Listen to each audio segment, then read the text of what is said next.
Bueno, quiero contarles que el tema, Sandra me hizo favor de comentarme que quería que fuera más práctico, dirigido a casos clínicos, para ver en la realidad, en el día a día, en la consulta real, qué vamos haciendo cuando nos presentamos ante un nistagmo. Y como verán ustedes, el límite es su imaginación, porque cada paciente es un mundo y porque la diversidad en los nistagmos es increíble. Entonces vamos a empezar con esto que dice retos en el tratamiento del nistagmo, mirando de reojo a su corrección quirúrgica, que será, como verán ustedes, el final.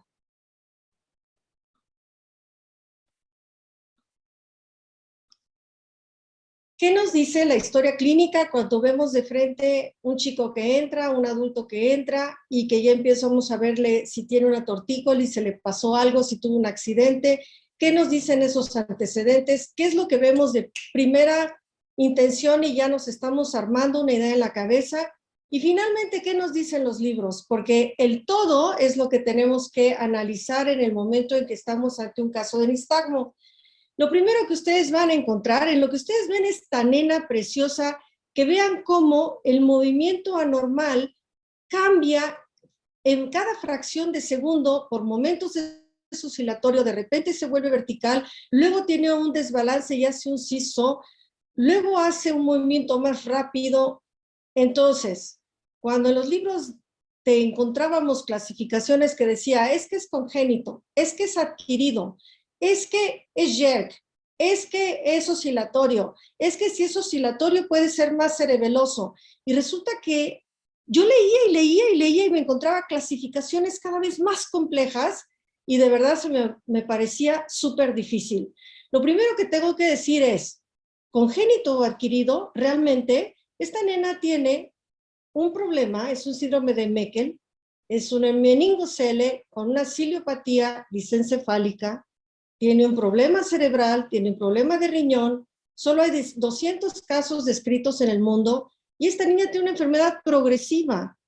¿En qué momento empezó con el nistagmo para congénito y en qué momento su enfermedad evolutiva lo convierte en fases o en características de un nistagmo adquirido?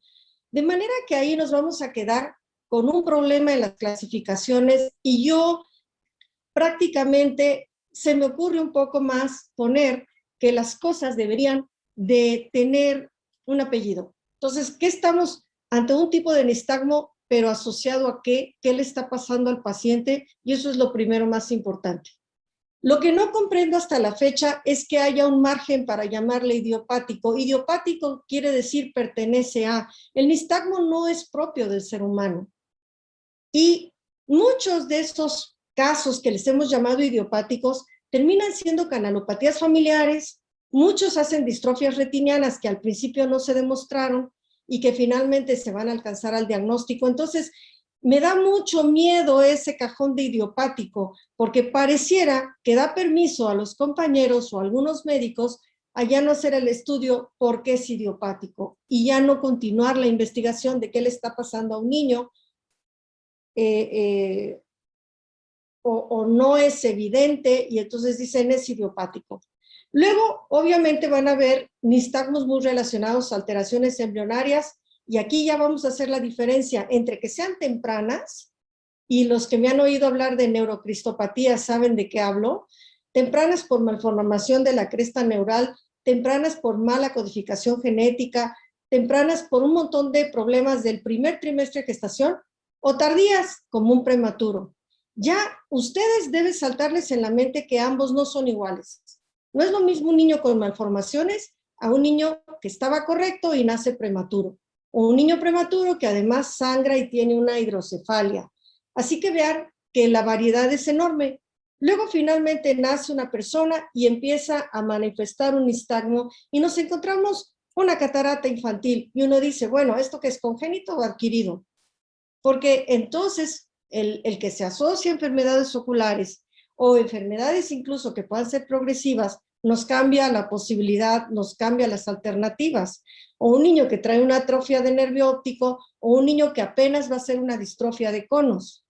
Luego tenemos el grupo de las enfermedades neurológicas en los que puede haber un tumor, un chico que debuta con esclerosis múltiple, alguien que se accidentó y tiene un golpe en la cabeza, un traumatismo o una descompensación epiléptica.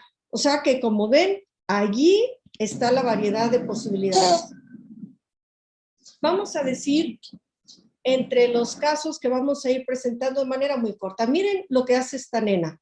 Es una niña que empieza con movimientos aberrantes hacia arriba, mirada hacia arriba a los 4 meses. El pediatra la trata con diazepam y al ver que no responde, porque pensó primero en epilepsia, la envía al oftalmólogo. Después de hacerle varios estudios que encontramos en la nena, pues problemas, como ustedes ven aquí, sus resultados de galactosemia. Y ahí ya nos metimos en un problema porque para diagnosticar galactosemia se genera un montón de estudios, se necesitan un montón de estudios y necesita resultados muy claros para decidir quitarle la leche a esta nena. Finalmente, lo que estaba haciendo la niña era una catarata congénita, fue evolutiva. Al quitarse los cristalinos, las cataratas bilateral, dejó de hacer el movimiento nistágmico. O sea que el movimiento estaba apareciendo al empezar la interrupción de la evolución visual. Así que yo hice aquí un flujograma que se me hace más sencillo entre que yo estoy tratando de ver cómo se relacionó el movimiento anormal que estoy viendo al niño con el nacimiento o qué está pasando durante su crecimiento y pueda ser evolutivo, o finalmente una persona que estaba sana y tiene algo totalmente adquirido y nuevo.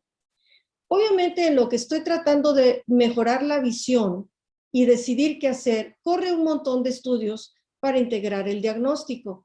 Finalmente, durante ese tiempo puedo ir viendo cómo rehabilitarlo y ahí voy viendo qué posibilidades tengo de tratamiento, que lo iremos repasando, porque todos los primeros tienen que ser no invasivos. Nunca puedo brincar prácticamente a una cirugía si antes no sé qué le está pasando al niño o al adulto o al adolescente, pero sí es verdad que al mismo tiempo de la etapa diagnóstica puedo empezar la rehabilitación y, por supuesto, la fase de control no la debemos olvidar porque nos tenemos que pegar a cualquier persona con nistagmo, ya sea congénito porque va a cambiar o ya sea adquirido porque pueda ser progresivo o evolutivo.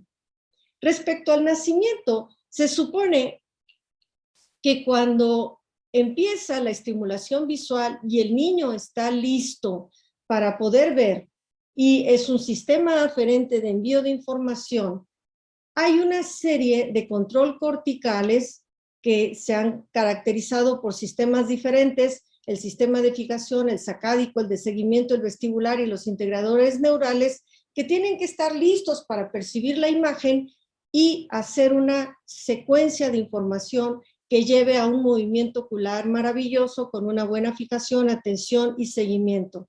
Pero si aquí falla, puede generar diferentes tipos de nistagmo.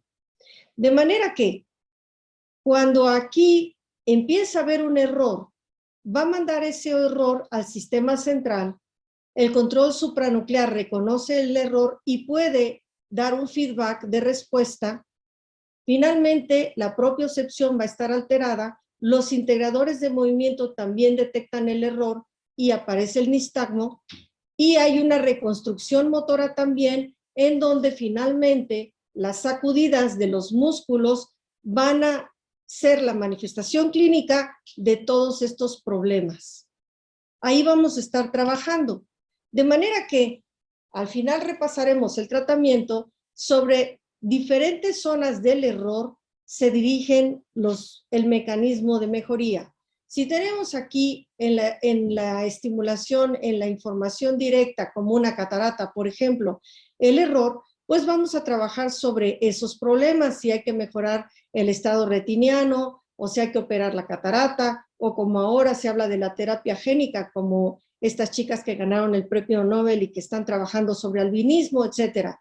Luego tenemos más adentro, en las zonas centrales, si vamos a usar una neuromodulación o la famosa estimulación transcraneal o también las neurocirugías. Y finalmente, en la reconstrucción motora podríamos actuar de manera más local, por ejemplo, con la cirugía de nistagmos, con los medicamentos, con los lentes de contacto, con la toxina, con los prismas. De manera que depende en dónde queremos actuar, el mecanismo de mejoría va a tener una indicación diferente, pero la suma del todo puede mejorar a la persona. Respecto al nistagmo congénito o infantil, como ustedes lo quieran aplicar, ya sabemos que va a partir en muchas familias de defectos congénitos y que incluso en los familiares sin nistagmo se pueden encontrar alteraciones sacádicas en el padre, en la madre del niño con nistagmo. Se conocen transmisiones dominantes en japoneses, las canalopatías congénitas son las que más dominan las familias de los nistagmos, las formas dominantes del cromosoma 6, las mutaciones de este gen, y finalmente las enfermedades en desarrollo. Esta es una foto de una nena con aniridia, mirando hacia la derecha por tortícolis. Bebé. Luego, ¿qué vamos a hacer en el nistagmo congénito? ¿Qué es lo más importante que nos importa, que es interesante? Que se va a asociar a estrabismos, que pueden haber movimientos cefálicos anormales y que siempre tenemos que descartar lesiones cerebrales. Luego, ¿qué nos preocupa? La capacidad de foveación y los puntos nulos que nos pueden dar tortícolis y, por supuesto, el mal desarrollo visual. Entonces, para decir dos cosas de la ventana de foveación que ha preconizado tanto Hertel y Del Oso, que es cuando el ojo está dentro de más menos 0,5 grados del estímulo y se mueve con menos de más menos 4 grados por segundo. Esto quiere decir que entre más tiempo le dé para moverse lo menos posible en la fobia, en el objeto, va a tener mejor visión. De manera que lo que nos urge en un nistagmo congénito es tratar de controlar el movimiento. En lo que estamos haciendo el diagnóstico. Entonces, vean ustedes aquí que cuando empiezan a tomar esta tortícolis, podemos hablar de la zona nula y la zona neutra. Zona nula, área de la mirada en que la intensidad del nistagmo es mínima y el chico empieza a buscarla. Zona neutra, donde el nistagmo además puede invertirse y pueden coincidir en ser la misma. Este chico, al mirar hacia arriba, está adoptando una tortícolis compensatoria para ver mejor. Abusados. Ya desde aquí les recuerdo que no cualquier tortícolis es lo mismo, porque este chico que también ustedes fueron viendo, que también tiene nistagmo y que mira levantando el mentón, es porque tiene un coloboma bilateral, un morning glory, y las únicas áreas de la retina con la que ve le hacen esta tortícolis. Obviamente, en el primer año de vida, el tratamiento generalmente es no quirúrgico y tratamos de integrar el diagnóstico y favorecer la fijación. Ahí es donde gana terreno la toxina botulínica, los lentes, los medicamentos. Cuando son más grandecitos, los lentes de contacto, si es necesario los prismas, las ayudas de baja visual y finalmente la cirugía. Nistagmo adquirido. Bueno, les presento este caso. Es una chica de mi consulta, femenina de 25 años, usa drogas, inicia con una parálisis de miembros inferiores súbita y ese nistagmo que ustedes ven. Finalmente, el diagnóstico fue una esclerosis múltiple, diagnóstico que amenaza a todos nuestros jóvenes en México y en muchas partes del mundo. En un nistagmo adquirido, inmediatamente tenemos que saber que lo más molesto es la oscilopsia. Incluso dejan de ponerse sus lentes. Y lo siguiente es que nos urge, es una alarma, buscar la causa. Entonces pedimos angioresonancia, pruebas autoinmunes, lo que estemos sospechando debe ser un poco dirigido para descartar lesiones centrales, vestibulares, corticales, neurodegeneración, tumores. Y uno de los estrabismos que podemos encontrar en nistagmo adquirido es el skew deviation, que también puede aparecer en el congénito, pero que tiene ciertas características más propias del congénito, es más en la microcefalia, es más cuando hay sordera o malformación de los oídos, pero en cambio en el vestibular adquirido es muy común encontrar una desviación oblicua.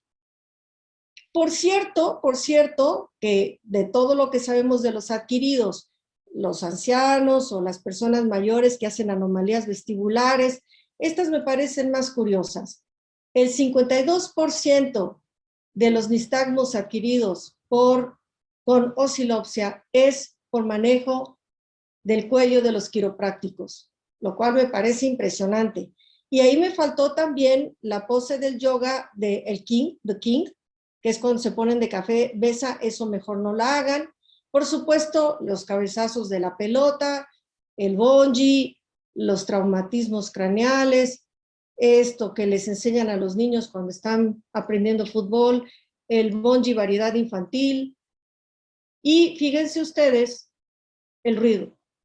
El ruido, que es el fenómeno de Tulio y que provoca el despegamiento, la dehiscencia del canal semicircular superior, generando un nistagmo y oscilopsia. Por eso, a veces, después, los chicos pueden llegar muy mal después de un antro o de un concierto muy ruidoso, y se hace la advertencia ahora en pandemia del abuso de los auriculares. Por eso está esta regla de 60-60, no más de 60 decibeles, no más de 60 minutos. Ven que las discapacidades en el mundo obviamente nos impactan y nos tocan, ¿no? Se calcula que 1 de cada 5 personas va a tener una discapacidad, y vean ustedes que los que predominan van a tener nistagmo. En la epilepsia, en un tumor cerebral, en la hidrocefalia, en la esclerosis múltiple, en la parálisis cerebral infantil, después de una neuroinfección, el trauma cerebral, la enfermedad vascular, y a lo mejor me va a quedar un poco menos con los síndromes metabólicos. Y luego tenemos los grupos vulnerables, que son aquellos que por sí sabemos que simplemente por su condición van a tener discapacidad visual: el albinismo, el síndrome de Down, los autistas, los prematuros, las malformaciones congénitas. Eso me permite presentarles este siguiente niño, que es un chico de 6 meses de edad, prematuro de 30 semanas de gestación con peso de 1 kilo, que tuvo una hemorragia ventricular y que, como ustedes ven, no puede ni ver al frente. Consulta por videoconferencia al oftalmólogo, quien le dice que espere al crecimiento, que mejorará y que no hay tratamiento para nistagmo. Y claro, estamos en pandemia. Entonces, esto es lo que ha pasado con la pandemia, que después de saber que los temas de estrabismo y ambliopía son difíciles de conocer, son difíciles de transmitir, nos hemos encontrado que la atención se abandonó justamente porque tenemos que estar encerrados, porque la gente piensa que si metió el ojito seguro pasará luego, o que se le ve un poco raro el movimiento del ojo, pero que ya le dijo el médico por teléfono que eso es pasajero. Y hemos tenido un impacto de pérdida visual de tipo severo aumentado en un 30% en la pandemia. El otro problema que sabemos que ocurre es como esta llamada telefónica. No se pueden hacer exploraciones, exámenes completos, no está regulado legalmente en México, y la Secretaría de Salud y COFEPRIS nos hace la advertencia de cuidado porque puede entrar en mala praxis y no se puede decir que fue una consulta virtual. Hablemos de los prematuros. Tenemos casi 10% de nacimientos prematuros anuales, pero ya veremos que la pandemia también nos ha regalado otra cosa. Y en general en prematuros vamos a hablar de discapacidad visual por la suma de 3 cosas: la discapacidad visocerebral, el nistagmo y el estrabismo. Sabemos que entre mayor discapacidad tendremos menor adultos independientes. El niño prematuro será un adulto prematuro. Y que tenemos sobreviviendo una gran cantidad de prematuros en el Hospital 20 de Noviembre, que la UCIN se pone las pilas, pues han salvado niños de 400 gramos. Entonces esos niños los tenemos que atender inmediatamente, mucho menos pensar en corregirle la edad, mucho menos pensar en decir es que fue chiquito y por eso hace eso, no se preocupe. Tenemos un defecto neuronal con secuelas de prematuridad más enfermedad progresiva. ¿Qué nos dio la pandemia? Aumento del 20% de embarazo adolescente desde los primeros meses de pandemia, con aumento del 30% de nacimientos prematuros reportado por el Hospital de la Mujer. Todos esos niños prematuros no están siendo revisados ni de su retina ni de su estrabismo. Son muy pocos los servicios que mantuvieron abierta atención para niños prematuros. Esta pandemia también nos permitió al doctor Orozco y a la doctora Moguel encerrarnos y revisar a nuestros prematuros de la consulta. Y miren ustedes qué cosas que encuentro. El nistagmo, que predomina de manera tan importante, es el que más se relacionó a morbilidad en el prematuro. con la mitad de ellos con estrabismo, atrofia de nervio óptico, epilepsia, parálisis cerebral infantil, retinopatía del prematuro, displasia broncopulmonar, fecundación asistida y embarazo múltiple, discapacidad visocerebral y sepsis. Mucho más que los chicos con estrabismo sin nistagmo y mucho más que los que no lo tuvieron. Así que ya el nistagmo es una señal de alarma si viene en un nene prematuro. Bien, otro tipo de casos, una nena de 2 años que se presenta a la consulta con esta tortícolis, mirada a la derecha, y en la revisión retina albinótica. Y uno dice, pero ¿cómo? Si está bien morenita, pero si es mexicana, pero si tiene el cabello negro. Bueno, solamente el 10% de las enfermedades de albinismo están reportadas en el mundo. Y por supuesto hay lugares impresionantes como Zimbabue, 1 en cada 1000 habitantes, o como en este pueblo de Argentina, que hay 1 en cada 90 personas son albinos. ¿Por qué? Porque hay endogamia, porque ellos se esconden, porque ellos tratan de cuidarse, porque son agredidos. En México tenemos 1 en 50,000 y no me lo creo mucho. La proporción mundial es como 1 en 17,000, pero la verdad es que no los vemos. Lo cierto es que los albinos, el 60% van a estar ciegos a los 20 años de edad, o sea que urge rehabilitarlos. Y no todos son blancos, pero todos ven mal. El problema en el albinismo no es necesariamente en la piel, es en la derivación de la dopa, que también va a formar el circuito de la dopamina, adrenalina y noradrenalina. ¿A qué le suena eso? A ganglios basales. Por supuesto, el 80% de la transmisión de la catecolamina excitatoria en el cerebro es la dopamina. Entonces, obviamente, más que todos sean blancos, el factor común es que todos verán mal. Este trabajo que me encantó de factor neurotrófico cerebral en chicos sanos, vean ustedes, tiene una buena cantidad de factor neurotrófico en la unión neuromuscular, chicos con albinismo, chicos con nistagmo idiopático en lo que se encuentra el diagnóstico. O sea que mal sí están. Y obviamente no se les encuentra porque están excluidos, porque se les abandona, porque hay mucha violencia por ellos, se les estigmatiza, se cree que son retrasados mentales. Antes o en muchos países les llaman fantasmas, ghost, los usan para trabajos de superstición, curativos, y en la pandemia ahora les llaman corona o COVID. Hay gran desprecio por ellos, hay temor por ellos, hay trabajos o países que dicen que la culpa la tiene la mujer, y obviamente estos chicos no tienen acceso a servicios médicos de manera fácil. Y respecto a México, me encontré esta pintura de Castas Novoespana que dice que la unión entre una española y un morisco nos da un albino. O sea, yo no sé a quién se le ocurrió eso, pero fíjense qué antiguo es esta sensación de desprecio. Bien, pasemos entonces ahora a cómo haríamos el diagnóstico. Vimos ahorita diferentes tipos de albinismo, sumamente diferentes unos de otros, pero en todos ellos podemos intervenir a diferentes niveles rápido. Siempre es rápido. Lo más importante, claro, es hacer el diagnóstico integral. Nos servimos de los antecedentes, de la familia, de los síntomas, los signos, de qué se le ha hecho, si tuvo un traumatismo, infecciones, si fue prematuro, etcétera. Luego empezamos a ver hacia dónde nos vamos a ir si está asociado a otras enfermedades, por ejemplo, cardíaca, respiratoria, del sistema nervioso central, psiquiátrica, abusados, metabólica, autoinmune, si usa drogas, si fue secundario a una vacuna, o si es por otro medicamento, o por una picadura de animales, etcétera. Obviamente viene la exploración que nos va a dar un montón de información y luego los exámenes. Y existe como ciertos gabinetes, en el 20 de noviembre usábamos protocolos diferentes, dependiendo si nos vamos a ir a estudiar corazón, si nos vamos a ir a estudiar hacia la otoneurología o resonancia o hacia la visión, potenciales visuales evocados, OCT, electroretinograma, o si nos vamos hacia la zona de la inmunología o hematología, etcétera, o si se están usando medicamentos. Estudios muy específicos, los genéticos. Estudios de enfermedades que pueden ser endocrinas, autoinmunes, etcétera.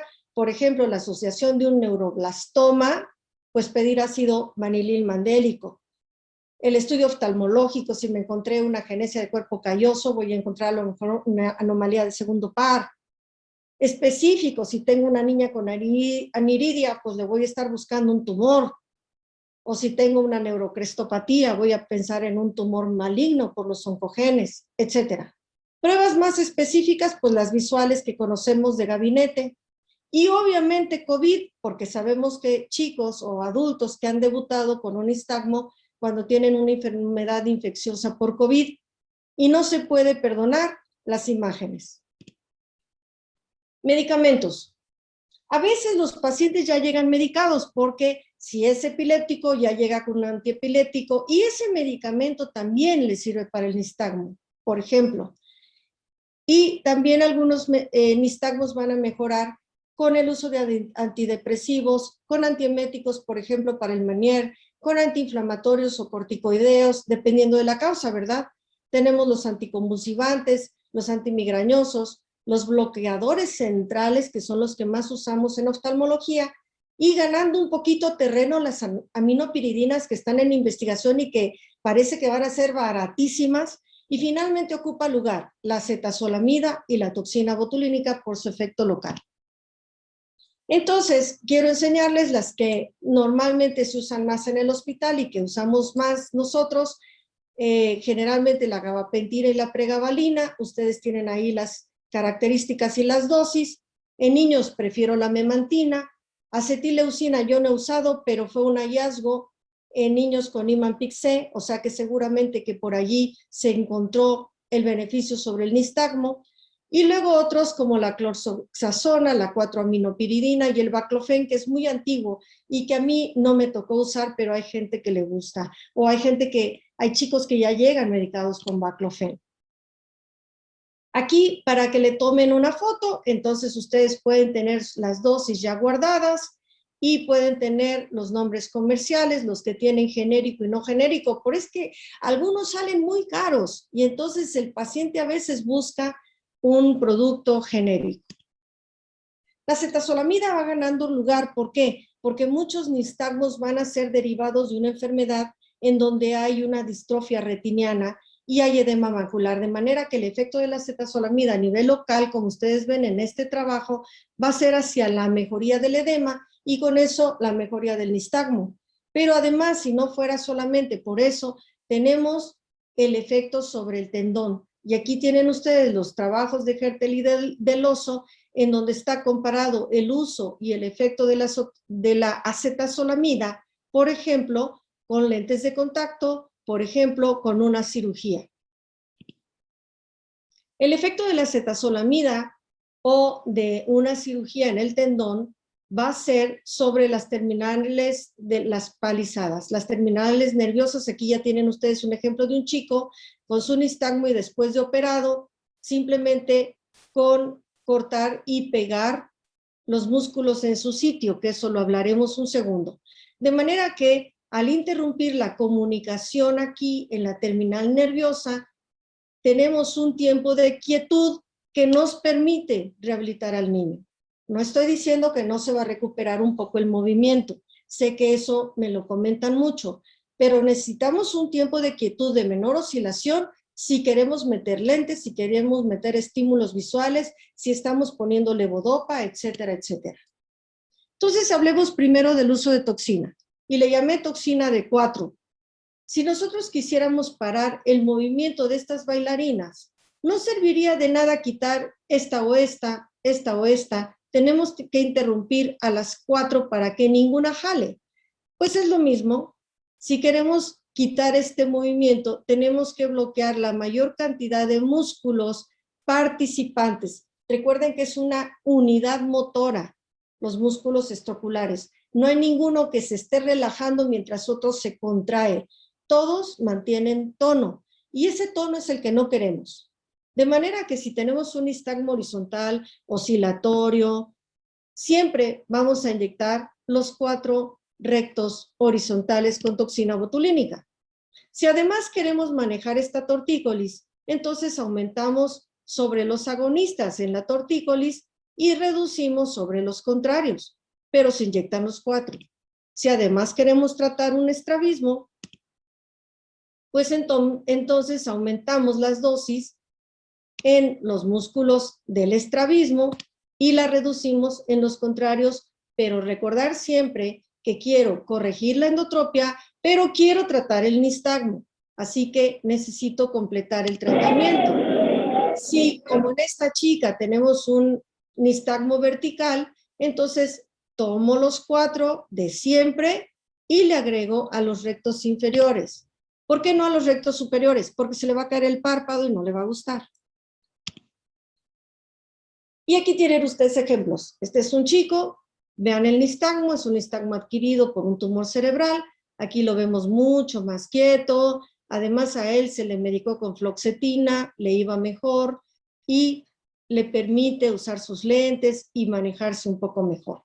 Este es un paciente con un nistagmo adquirido, tiene un lupus crónico, no se le va a quitar nunca, y tiene una oftalmoplegia bilateral con endotropia, es un síndrome de Miller-Gubler-Fovil, bilateral con parálisis facial bilateral, y aquí lo ven ustedes, siempre venía por su toxina cada año, y se le mantenía mucho más derecho, mucho menor nistagmo, mucho mejor calidad de vida.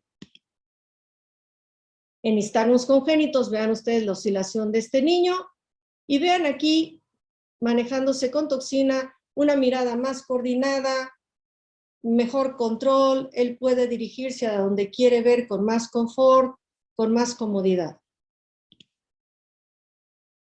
Aquí tenemos una chica, vean que es un tipo albinótico, aquí su nistagmo, y aquí mucho mejor, solo con toxina. Esta nena no necesitó operarse, ni siquiera la tortícolis que parecía empezar a debutar con un punto nulo se mantuvo, después ya no la tuvo y no se operó la tortícolis. Muy bien, eso es toxina. Ahora hablaríamos también de cirugía de 4. Entonces volvemos al mismo concepto que yo creo, de que si tengo que bloquear 4 elementos horizontales, tengo que tocar los 4 músculos. Así que, si voy a operar para un nistagmo que no tiene tortícolis, no tiene estrabismo, pues solamente hago las entesiotomías de Deloso, que es cortar y pegar los 4 músculos, que fue lo que hicimos con este chico. Si voy a hacer una tortícolis y hay que agregar un Anderson, no me olvido que al Anderson le agrego cortar y pegar de los contrarios. Si voy a hacer una endotropia, pues hago los mediales, pero opero los laterales. Si voy a hacer una exotropia, corrijo con los laterales, pero opero los mediales. De manera que siempre tratar de completar los 4 músculos. Luego me preguntaron mucho cuál es la diferencia entre cortar y hacer una retroinserción o cortar y dejar ahí el músculo. Pareciera que hay muchos beneficios. Yo sé que la experiencia de cada uno es muy respetable y yo se los dejo allí para que luego lo analicen en una noche de desvelo. Resulta que cuando hacemos una retroinserción, estamos cortando, es verdad, pero estamos alejando al músculo del tendón. Simplemente eso ya pierde la posibilidad de recuperación de las miofibras y hay gran alteración de la distrofina del tendón.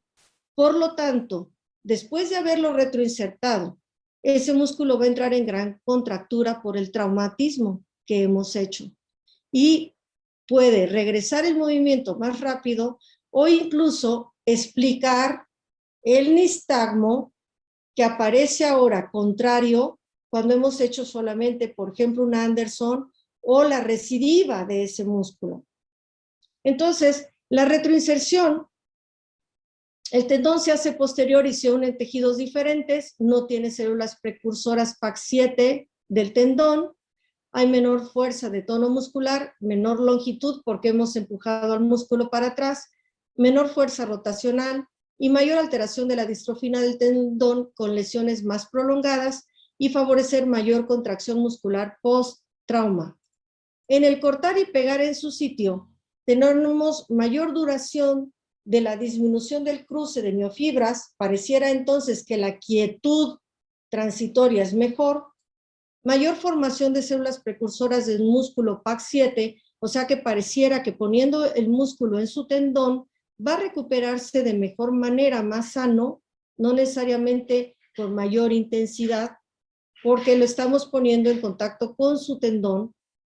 No cambia la fuerza del tono muscular, no alteramos la posición, menor lesión de la distrofina y no aumenta la contracción post-trauma, y se los dejo por allí para que lo piensen. Este es un trabajo en donde nos demuestra que cortando y pegando en el mismo sitio, el tiempo de foveación es fenomenalmente bueno. Otro trabajo que me encantó, aquí tienen ustedes los datos del trabajo si lo quieren revisar, es que simplemente cortar y pegar va a tener una acción neurológica y muscular en el músculo contrario y en el músculo yunta al cortado. Eso me pareció fenomenal, está estudiado en animales y nos demuestra los cambios en las miofibrinas y en las capas de fibras rápidas cuando hemos cortado un músculo y el beneficio sobre los demás. Muy bien.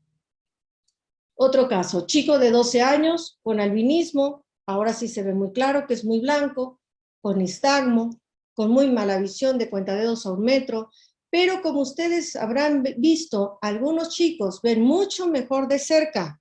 Aguas si nos hemos perdido la exploración de la visión cercana, porque eso pareciera que nos da un plus de pronóstico.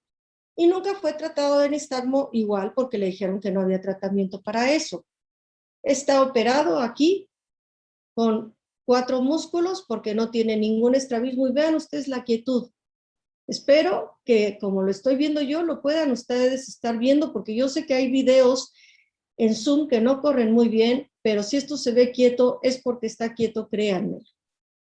¿Qué estamos haciendo cuando estamos aquietando esto? Estamos recalibrando la información hacia el impulso sensorial supranuclear, propiocepción y la salida y respuesta muscular hacia los ojos. O sea, lo primero que hablamos lo estamos completando. Este nene que veía cuentadedos a 1 metro, solo al día siguiente de la cirugía veía 20/70. Así que como no tenemos verdades absolutas, hay que intentarlo siempre. Y esta nena que ustedes habían visto con su tortícolis está aquí operada tanto de la zona del Anderson como de los contrarios. Y vean ustedes, no hace la tortícolis y el nistagmo ha bajado considerablemente y está súper roja la pobre. Miren ustedes qué equimosis hizo, pero bueno, eso es lo de menos. Ejemplos en tortícolis verticales, vean ustedes aquí, no solamente es operar el vertical, sino también los horizontales para que haya menor movimiento oscilatorio y completar el tratamiento de la posición de tortícolis. Ahí ven ustedes. Mucho menor tortícolis, mucho menor movimiento. En estos disparos de la mirada, fíjense, no es que la nena esté viendo para arriba, le estoy hablando de frente, quiere ver de frente y ella manda los ojos con una desviación de la mirada que no puede controlar. Y aquí la ven operada, por eso la grabación no es tan buena, y vean cómo ya no dispara los ojos para arriba, la nena puede dirigir mejor la mirada hacia donde le estamos hablando. Todavía hay un poquito de disparito, pero lo controla mucho mejor. Ahí la tienen.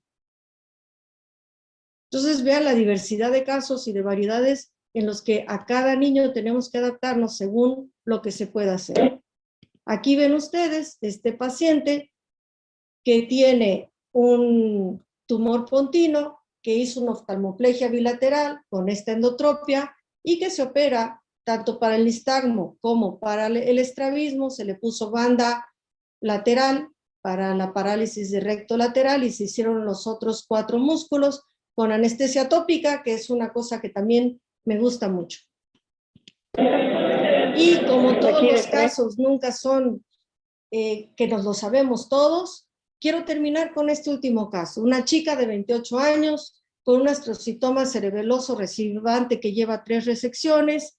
Durante la vida tuvo una parálisis de tercer nervio, después hizo séptimo derecho, después hizo sexto bilateral, con una endotropia, con ese nistagmo, con tortícolis. Obviamente las lesiones le han provocado lesión de segundo nervio, su mejor visión es de cuentadedos a 1 metro, pero la chica tiene novio, así que quiere corregirse y además quiere ver mejor. Entonces, la operamos. Yo dije, bueno, muy bien, hay que corregir la endotropia, voy a hacer lo mínimo posible. Fue con tópica porque no quería tardar mucho sedada, no le quería hacer ninguna descompensación. Hicimos un anclaje de este ojo al periósteo temporal y aquí ven ustedes sus lesiones. Y entonces me parecía muy fácil mover este ojo y este le seguiría y se enderezaría porque supuse que con mover este ojo al frente era suficiente. Quedó muy bien, este ojo quedó al frente, ahora se las enseño, pero resulta que al día siguiente de operada tenía una diplopia insoportable. Pues resulta que este ojo estaba en ligera exotropia, con secuelas de tercer nervio, con el ojo prácticamente inmóvil. Y el ojo no siguió al compañero.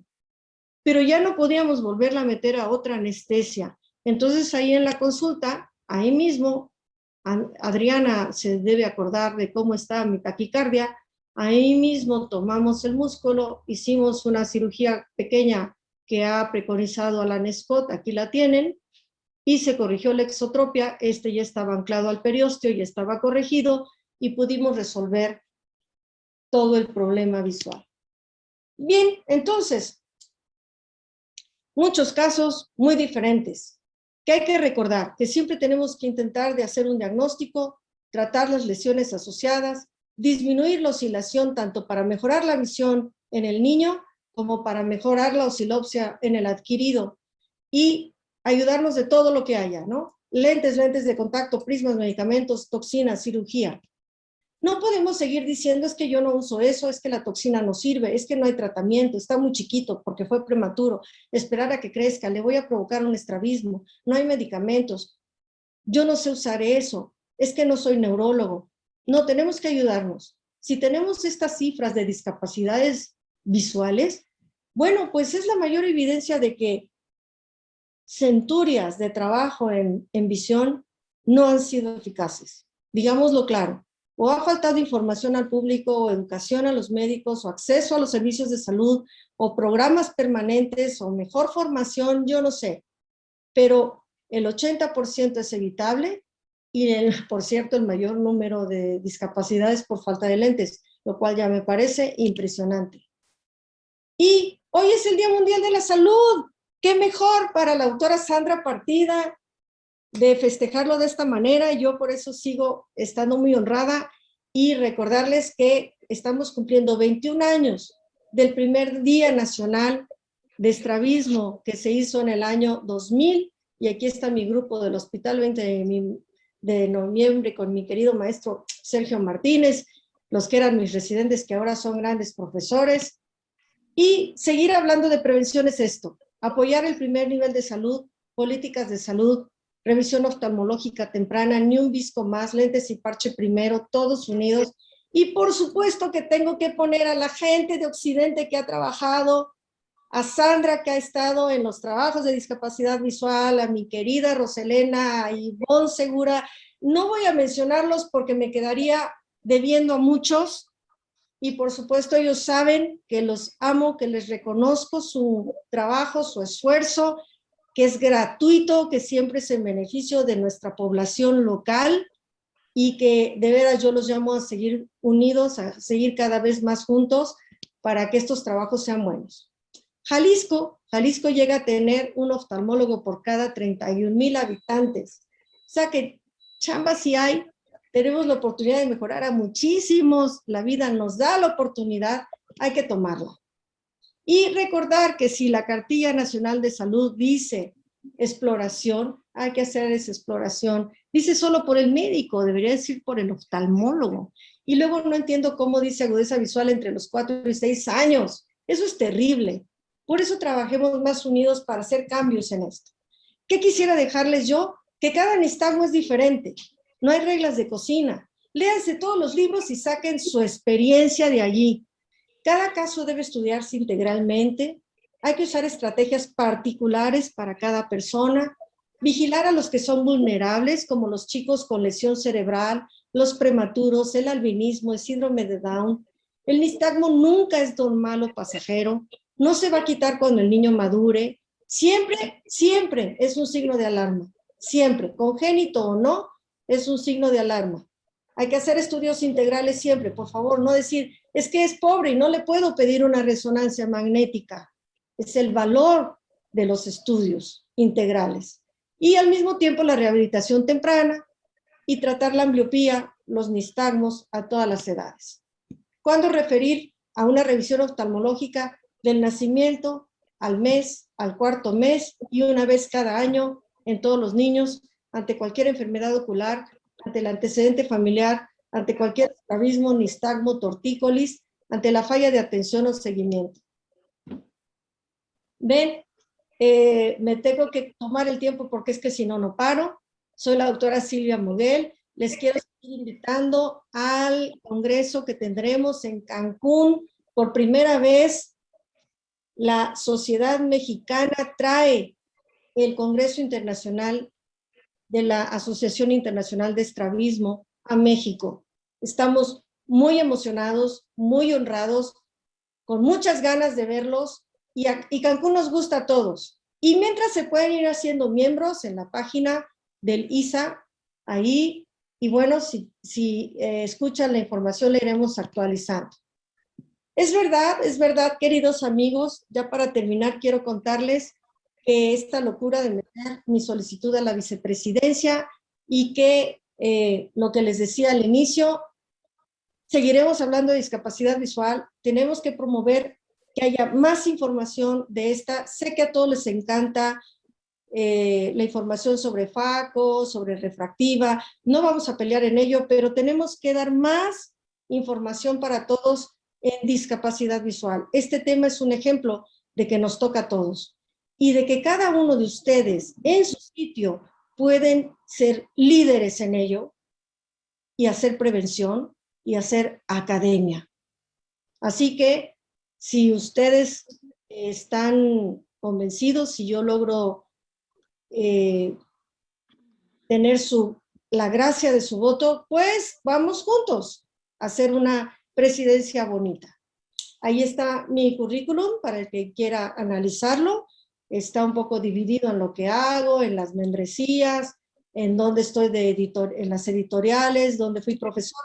Pero finalmente lo que más me ha enorgullecido, ustedes lo saben, son los trabajos de todos ustedes unidos, que es lo que me da fuerza, se los digo de todo corazón, se los digo con toda honradez, para atreverme a solicitar la vicepresidencia, porque sé que entonces los llevo a todos ustedes también a la vicepresidencia.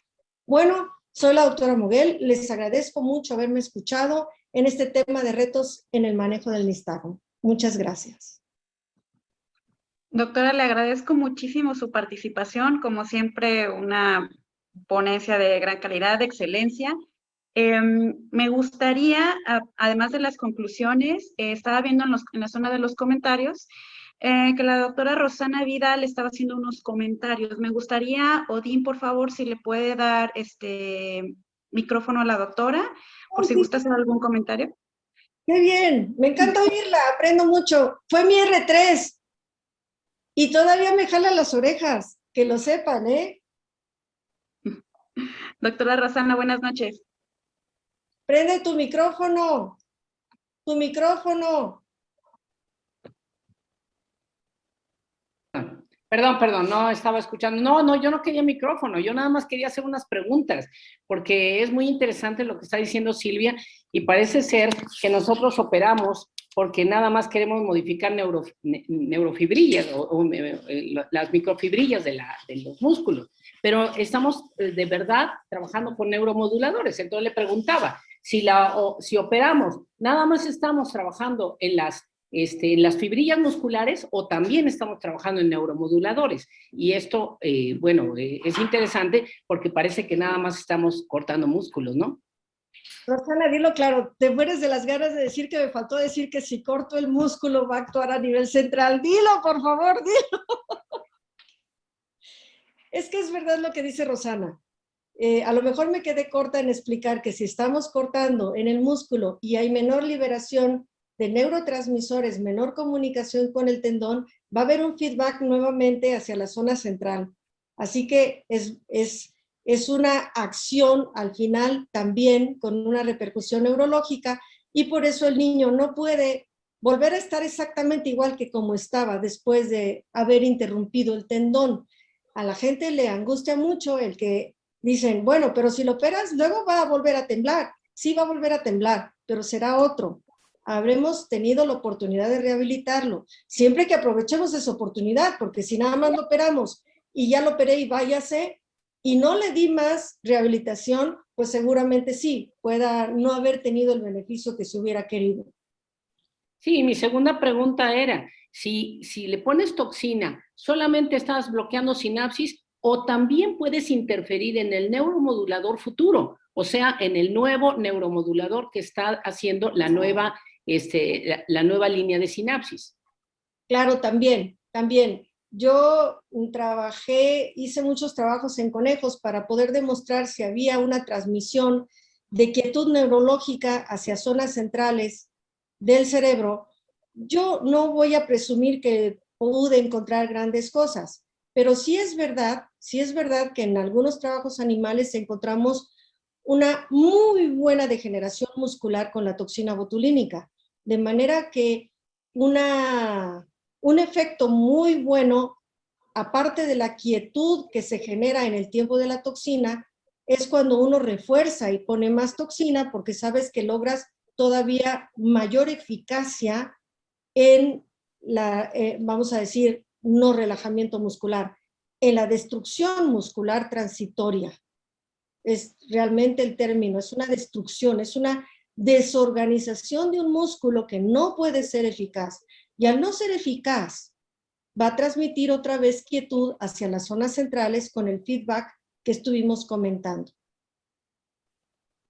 Bueno, pues esos eran mis comentarios. Muchas gracias, Ana. Muchas felicidades. La verdad es que es un tema muy apasionante, muy interesante. Y lo que pues es importante que quede claro es que no solo estamos trabajando con un asunto quirúrgico o con un asunto de toxina botulínica, sino estamos trabajando con neuromoduladores centrales y con esos circuitos cerebrales que finalmente van a reducir la transmisión del impulso y así disminuir el nistagmo.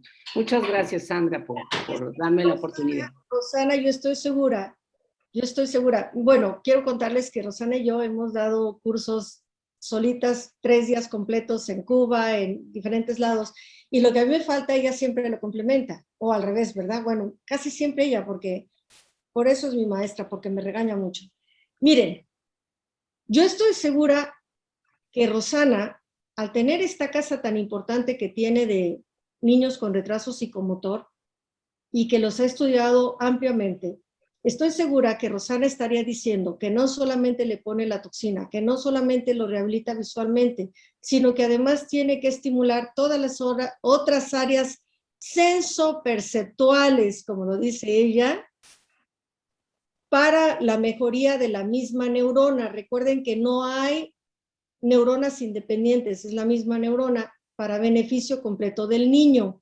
Eso es un tema apasionante, Rosana lo maneja muy bien. Por cierto, mañana estamos en la charla del Colegio de Oftalmólogos del Estado de Jalisco, que nos hizo favor el doctor Axel Orozco de invitarnos, y seguramente que Rosana ahí va a mencionar algo. Vamos a esperar a que nos ilumine. Gracias, gracias. Que todo termine. Les agradezco mucho la participación a las dos. Definitivamente yo conocí a estas dos grandes doctoras en un congreso que estaban haciendo justamente un trabajo de ambliopía, y no se me olvida porque tenían lleno de dulces y tenían lleno como de cartelones hechos como cuando aprendíamos en la primaria o en la secundaria, que todo era muy gráfico.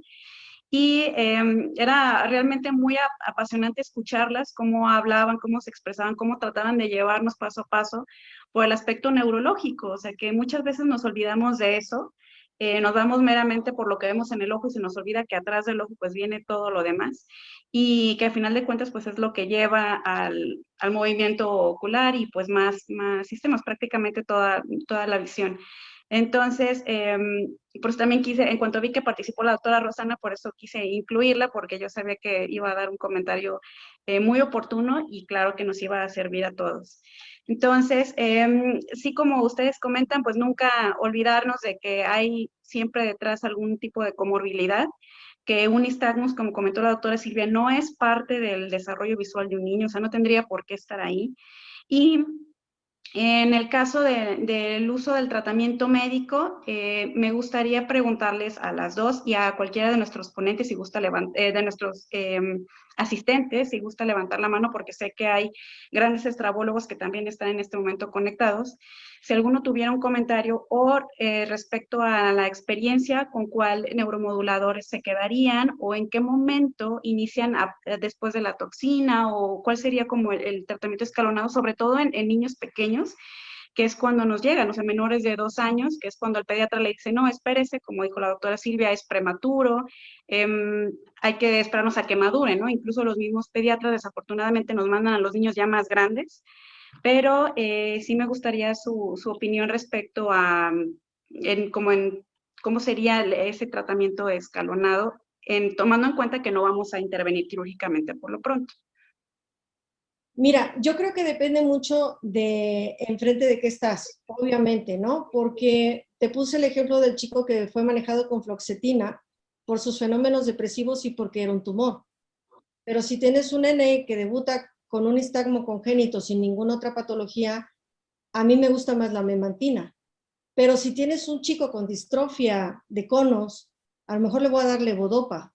Entonces, como ves, no hay uno para todos, es qué les está pasando.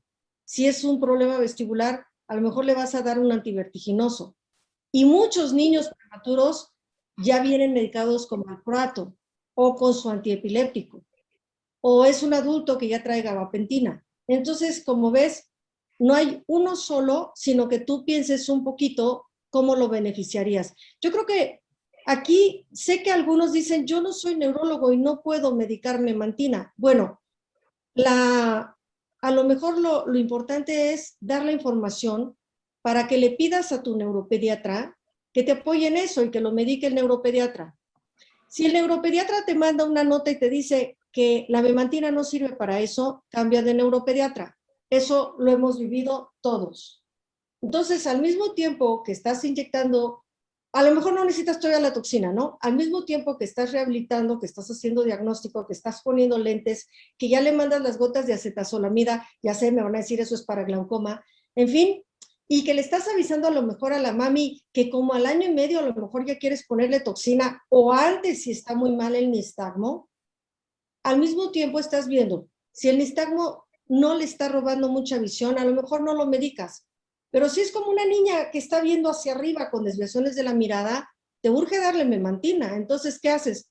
Decirle al neuropediatra, por favor, te mando a esta niña. Siempre encontramos a alguien que nos entiende porque ha oído las charlas, porque ha leído del tema, y entonces uno va buscando con quién trabajar. Así nos ha pasado a todos. Entonces yo te puedo decir que tengo amigas neuropediatras, amigos neuropediatras súper cariñosos que me comprenden ya y que ya no me devolverían al niño y diciéndome, eso no sirve. Y a veces el paciente ya me dice, o los papás me dicen, es que tiene a su neuropediatra. Entonces yo les digo, mire, vaya solamente con el mío para que le medique y esté avisado y continúe con el suyo. Solamente vamos a usar ocasionalmente al mío. Eso sobre todo cuando necesitan, cuando ya están multitratados y cuando tienen un factor de riesgo más alto. Entonces, por supuesto que sigo pidiendo la opinión del neuropediatra. O es un chico epiléptico que no se estabiliza. Ustedes saben que hay epilepsias súper refractarias. O es un chico que inicia drogas y empieza con esta epilepsia junior, que le llaman o algo así. Entonces, vean que siempre hay la manera de resolverlo, pero la idea es no seguir diciendo, como yo no la uso, pues me da miedo porque soy oftalmólogo, no mandaría eso, no hay tratamiento. O espérese que a los 3 años lo opero. No, porque habríamos perdido un tiempo de oportunidades maravilloso. Sandra, tú lo sabes, ¿verdad? Entonces, yo creo que no sé si eso responda un poquito la pregunta y si alguien más tenga alguna otra opinión. Estoy viendo que está Lupita Ávila conectada. Qué linda, muchas gracias. Y otros amigos hasta en otros países. Qué maravilla. Muchas gracias. Josefina Sena y en Acapulco nos están oyendo. Qué bien. Muchas gracias, Sandra. Yo quisiera Sí. hacer un comentario con respecto a lo que está diciendo Silvia, porque a veces vivimos en lugares en donde no hay neuropediatra o no tenemos la cercanía con ellos. Entonces yo, por ejemplo, uso la levodopa con las dosis adecuadas y en el momento adecuado y no he tenido ningún problema. Claro que tengo que tener mucho cuidado con mis niños. O sea, lo que quiero decir es, sí, somos oftalmólogos, pero no le tengamos demasiado miedo a los medicamentos, depende del tipo de paciente y todo, pero a veces el miedo es tan extremo que no nos permite usar lo que debemos de usar con los pequeños y es muy importante que lo podamos usar. Yo tengo poco trabajo con el neuropediatra porque no tengo tantos neuropediatras aquí, pero podemos trabajar con dosis adecuadas en niños, como dice Silvia, ya están incluso medicados por el neurólogo, por el retraso psicomotor y todo, entonces pues creo que podemos manejarlos, no solo en nistagmo, también en ambliopía, pero ese es otro trabajo, ¿no? Pero en nistagmo es muy importante. Y en Gracias. discapacidad cerebral, porque recuerden que muchos van a estar mezclados. O sea, fíjense bien, cuando estamos tratando de saber cuánto es de cada cosa. Imagínense el niño, fue prematuro, llega visquito, le tiemblan los ojos, pero además está completamente desatento. Y uno debe saber cuánto está generando mala visión, el nistagmo, cuánto el estrabismo y cuánto la discapacidad visocerebral. Y tenemos que irnos con todo para que ese niño gane atención, deje de temblar y se enderece el ojito. O sea que retos ahí están, ¿no? Y de veras, cuando estamos con el peor de nuestros casos, siempre llamamos y dialogamos con alguno de los compañeros o alguien que nos dé la fuerza de apoyo, la claridad del pensamiento y no pasa nada. Sí, pues definitivamente esa es la respuesta que estaba buscando. Mejor aún todavía, ¿no? O sea, realmente eso es lo que quería que nos quedara claro, porque incluso no siendo oftalmólogos pediatras o no siendo estrabólogos, creo que sí es básico llegar a corregir desde lo que es la refracción del niño, ¿no? O sea, si llega con nistagmus, tal vez como ustedes dicen, no lo vamos a tratar con medicamento inmediatamente, o nos vamos a aventar tan fácil tal vez algunos, como ustedes dicen que tenemos un poco más de respeto por los tratamientos neurológicos, pero sí valorar lo que nosotros podemos hacer en el momento, iniciar ya lo más oportunamente el tratamiento para mejorar esa parte y en ese momento decirle necesitamos el apoyo del neurólogo pediatra y ya sobre eso ir determinando los tratamientos que se van a ir agregando, como la toxina o la cirugía en caso de que lo amerite.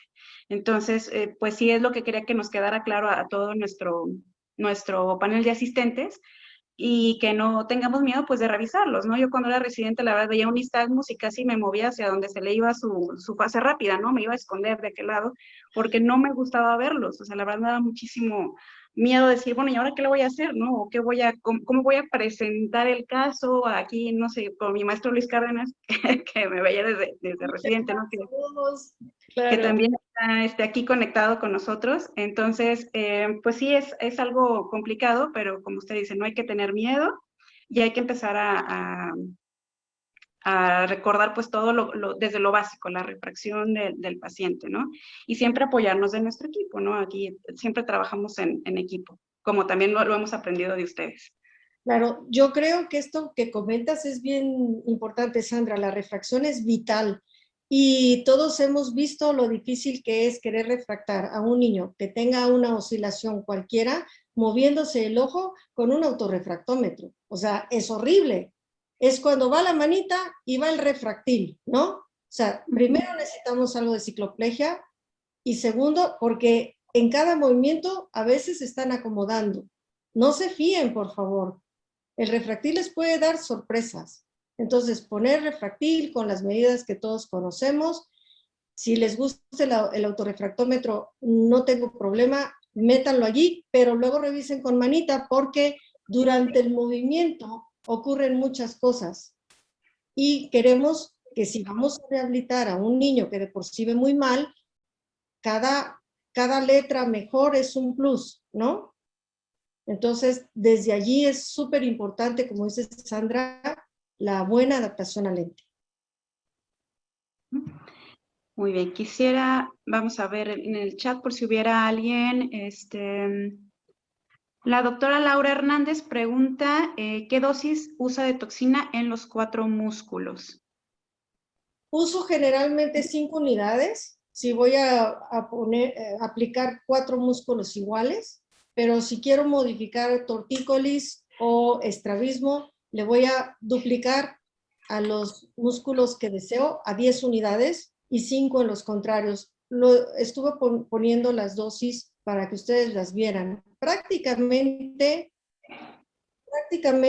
en general es entre 5, 7, 5, 10 unidades. No son unidades tan altas como usaríamos en estrabismos tiroideos. Generalmente son 5 unidades. Saben que en toxina la dosis de 2.5 la he abandonado prácticamente para todo y parto de 5. Muy bien. Entonces, creo que era la única pregunta que quedaba pendiente.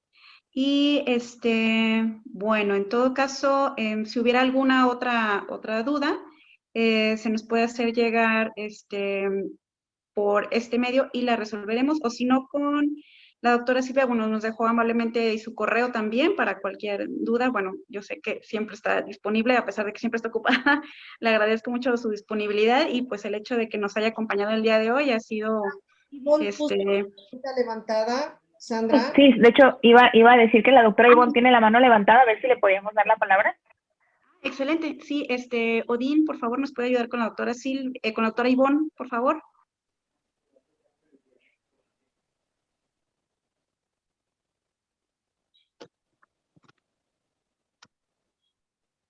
Listo. Gracias. Doctora Ivonne, buenas noches.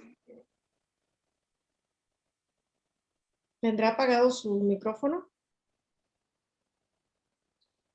Bueno, mientras Ivonne se conecta, están mis amigos Adriana, que ha participado con todos los trabajos de toxina, también maravillosa.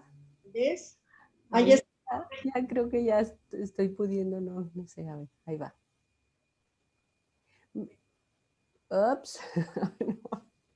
Oh my God. Bueno, Silvia, encantada de verte, siempre bienvenida, Sopeo, Rosana, gusto de verte. No le puedo quitar esa cosa que parece que estoy como doble, ¿verdad? Pero, a ver.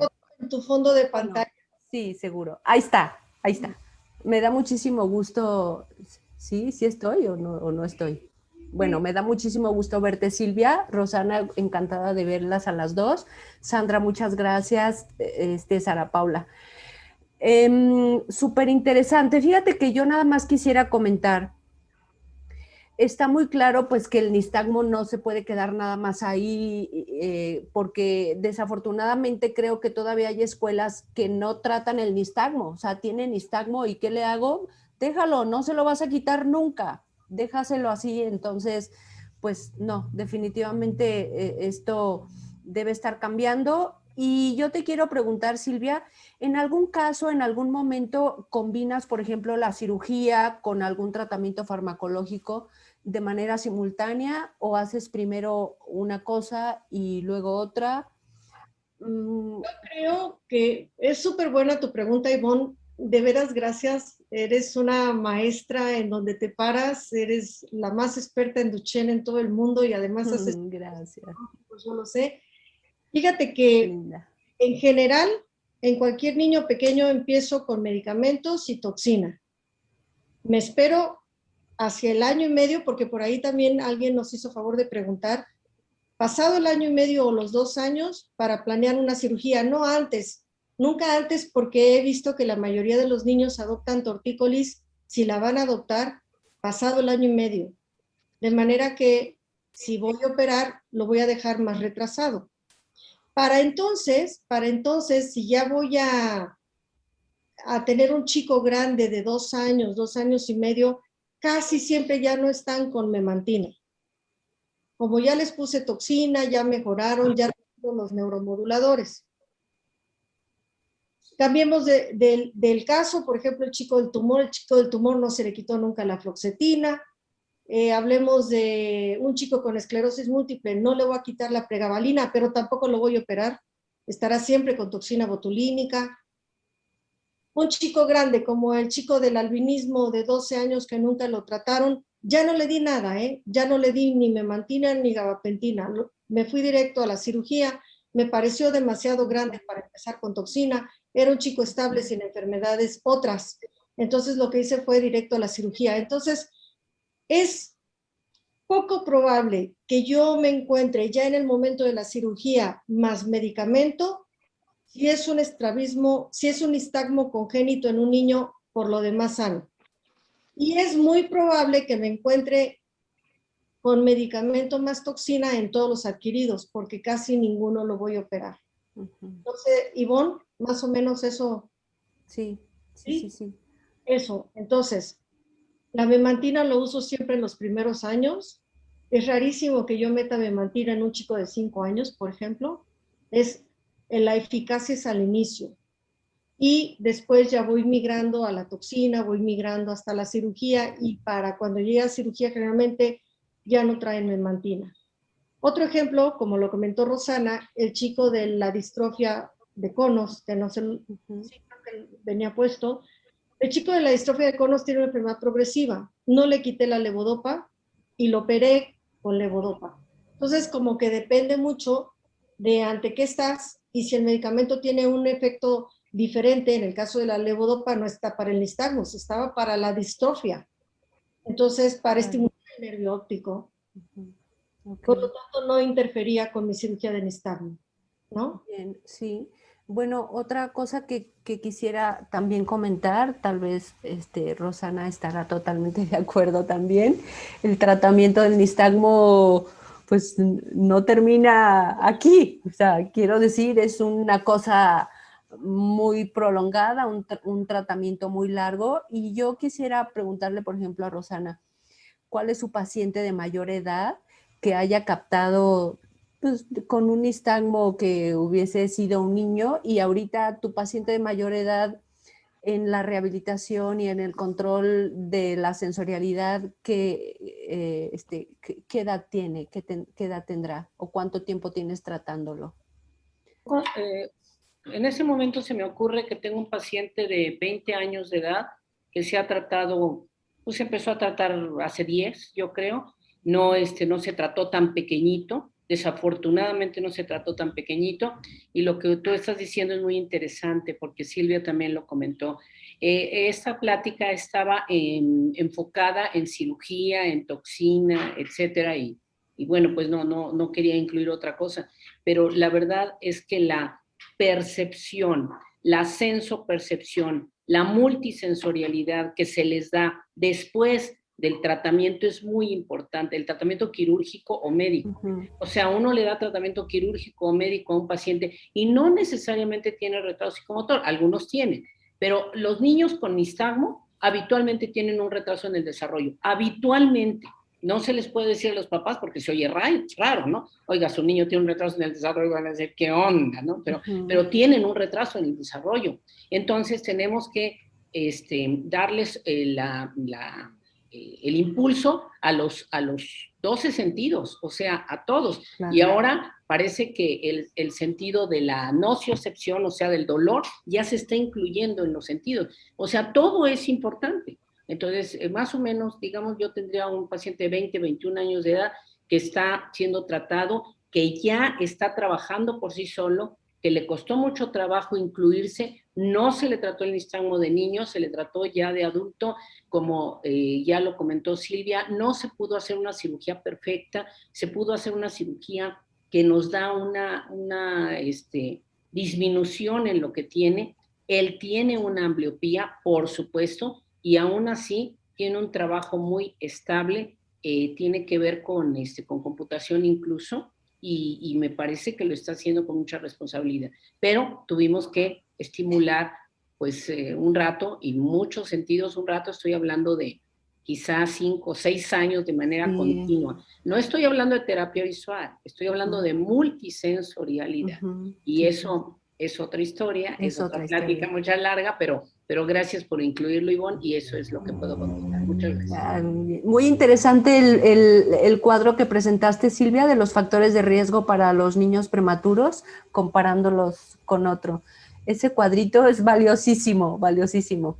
Muchas gracias. Y bueno, a mí también Bueno. me gustó mucho porque fíjate que hasta que uno se sienta a hacer números, uno tiene aquí la percepción en la cabeza, ¿no? Yo dije, me voy a encontrar muchas hemorragias ventriculares y esas provocan. No es cierto, no es cierto. O sea, me encontré mucho más nistagmo relacionado a la displasia broncopulmonar que a la hemorragia ventricular. Y además la sorpresa de que me pareció como un marcador de morbilidad altísimo, mucho más el nistagmo que el estrabismo. Sí. Sí, es verdad que con eso aprendemos todos, ¿no? O sea, ya que estamos encerrados en pandemia. Claro. Gracias por darme la palabra y la oportunidad de saludar a mis amigas que quiero mucho. Gracias, Silvia. Gracias. Buenas noches. Buenas noches, Simón. Le agradezco, doctora, su participación también de pues, nuestros miembros más activos de la SOPEO, y que siempre pues, en las pláticas donde hemos ido nacionales e internacionales, pues ahí ha estado la doctora también Ivonne Segura. Muy bien, entonces el doctor Gilberto Moreno había hecho una pregunta, pero creo que también ya la ha contestado la doctora Silvia recientemente, respecto a cuándo se decide hacer la cirugía en lugar de la toxina, pero pues ya la doctora nos acaba de dar la respuesta. Entonces, creo que no hay ahorita nadie más que haya levantado la mano. No sé si alguien quisiera hacer alguna otra participación o alguna conclusión, doctora Silvia, ya para terminar nuestra sesión de hoy. Pues de veras que estoy encantada. La manera de que Ivonne, Rosana participan, las preguntas de los compañeros, saber realmente qué les preocupa, podernos comunicar, siempre es la cosa, lo más maravilloso. La preocupación, fíjate, Rosana ya habla de 12 sentidos, qué maravilla, o sea, la intención de aportarles, no porque sea nuestra verdad, sino pues porque nos gusta lo que hacemos y estamos leyendo todo el tiempo y preguntando y viendo cómo lo hacen en cualquier parte del mundo, porque estas investigaciones, estos trabajos se tienen que pasar a la mesa, se tienen que pasar al paciente, se tienen que no quedar en los cuadernos, en los libros, en los papers, tienen que dar un beneficio a nuestros niños desde el primer día que abro mi consulta y me llega el siguiente paciente. Debo de estar alerta para la oportunidad de beneficiarle de lo que he oído, de lo que he leído, de lo que vamos aprendiendo. Esto, Sandra, seguramente que si volvemos a hablar el año próximo, podemos compartir otras ideas, tendremos otras experiencias, pero lo más bonito es ir al paso todos juntos, ¿no? Por eso decimos, ya no digan esto, ya es... Cuando me dicen no uso toxina botulínica, yo digo, es como si me dijeran no hago LASIK porque hago queratotomía. ¿Por qué nos permitimos la evolución en unas áreas y nos quedamos conformes en otras? Y además, Sandra, este trabajo sobre ambliopía, sobre nistagmos, estamos hablando de función visual. Somos los primeros que debemos preocuparnos. No nos advirtieron que la oftalmología tenía que ver tanto con la neurología, pero ya que estamos en el camino, la verdad es que somos los responsables de esas cifras. Hay que decirlo claro. Pero también tenemos la oportunidad de hacerlo. Entonces, cuando trabajamos unidos, cuando podemos mejorar a un niño, cuando podemos mejorar a un chico que debuta con esclerosis múltiple, en fin, claro que ese es nuestro mejor pago, el poder conseguir que mejoró, que tiene mejor calidad de vida, como el paciente que dice Rosana, que está instalado en su trabajo. Yo ya me estaba pensando cuántos años tenía el más viejo mío, pero... Dilo. Son muy mayores. Mira, imagínate que la fortuna que tuve de estar en el Hospital 20 de Noviembre me permitió ver pacientes cautivos por 30 años. Entonces, todavía salen del hospital y me van a buscar. Los amo. hemos aprendido juntos. Y claro que todo esto es, no porque yo me quede con el beneficio de haber aprendido con ellos, es pasárselos y ser útil para todos, ¿no? Así que por eso, Sandra, el que nos permitas hablar, el que nos permitas intercambiar ideas, es de gran valor. Y el que a pesar de que todos están apasionados por la FAC o por la refractiva y ahora hasta la oculoplástica resultó fabulosa, bueno, pero no olvidemos que está la parte de la discapacidad visual que también tenemos que oír, que también tenemos que rehabilitar. Me estaba pensando si cuando dijiste que los médicos, es verdad que dicen, es que para eso no hay tratamiento, enseguida me imaginé si sería especialista en segmento anterior. Bueno, pero es que tenemos que saber un poquito de todo en esto y bueno, yo voy a terminar con esa idea, que sigamos comunicándonos, que tomen el nistagmo siempre como una alarma, congénito o no, nos debe poner toda la atención, todo el esfuerzo, nos pegamos a él, como dice Ivonne, durante todo su desarrollo, y si confían en nosotros, son pacientes que se quedan para ver qué más podemos proporcionarle conforme cambia su dinámica, su actividad, su función, y vamos avanzando todos juntos. Así que muchas gracias a la Sociedad de Oftalmología Pediátrica y Estrabismo de Occidente. Gracias por estar siempre ustedes allí y permitirme platicar con todos ustedes. Al contrario, un gusto, la verdad, doctoras, tenerlas aquí con sus comentarios tan valiosos. Yo creo que aprendimos hoy mucho, ya reestructuramos algunos pensamientos que todavía teníamos, me incluyo, ya es como ya un poquito más ordenado en el rompecabezas. Y pues con la confianza de que podemos continuar en contacto y que gracias siempre a su disponibilidad y participación, o sea, siempre muy dispuesta a decir, sí, claro, o sea, como usted me dijo, yo le mandé el mensaje el 1 de enero, pero usted me contestó a los 2 minutos, claro que sí, ¿no? Entonces, le agradezco muchísimo, doctora Silvia, doctora Rosana, doctora Ivonne, muchas gracias, y a todos los que estuvieron presentes el día de hoy. Damos por terminado nuestra sesión. Me gustaría invitarlos a nuestra próxima sesión conjunta con el Colegio de Médicos Oftalmólogos de Jalisco, en próximo junio.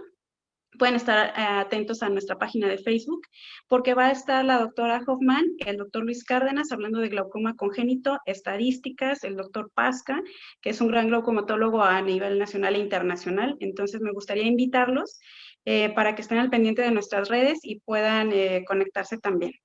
Bueno, pues muchísimas gracias, buenas noches y esperamos vernos en la próxima ocasión. Hasta luego. Felicidades, Sandra. Felicidades. Gracias. Sí. Adiós, Ivonne. Hasta luego. Muchas gracias, Sandra. Gracias a usted, doctora. Que descansen. Buenas noches. Buenas noches, buenas noches. Bye. Bye.